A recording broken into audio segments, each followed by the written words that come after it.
একটা কথা বলছি, সেইটা অনেক বছর পরে আমি নানু বাড়ি গেছি, আব্বুও গেছে আর আম্মুও গেছে আর আমিও গেছি। এই কথাটাই। আর যেই দিন নানি না আব্বু আর আম্মু আর আমি আর নানু ভাইয়া যখন বাগাচারে গেলাম, নানির আমি অনেকবার বললাম যে পাটি আছে খাবার দেন, ও বাবা পাগল করো না, তাই বললো নানি।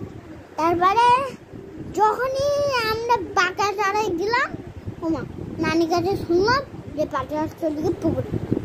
ওল্লাহ কি যে সর্বনাশ হলো। তারপরে নানি খাবার দিল না, তারপরে পুকুরে চলে গেল। ওমা পুকুরে ডিম কাটছে, পুকুরে ডিম বাড়া হয়ে গেছে। ওমা তারপরে তখন খাবার খেতে গেল। ওমা খাবার খেতে রাস্তার মধ্যে খুঁজছিল। ওমা খাতা আর শিয়াল ওই বেঁধে যাচ্ছে। ওমা ওমা এটা কি হলো? সেই আমার প্রিয় পাতেস্তার খেয়ে নিতে গেল। তার মধ্যে আমার ওই পাশের নানু আছে, উনি দেখে ফেলাইতো আর শুনতে পেল যে আমার পাশের তার হালা খেয়ে নিচ্ছে। তাই তাড়াতাড়ি আমার পাতে হাতে বাঁচালো। তারপরে আমার নানি কাছে দিল গলা জবাই করে।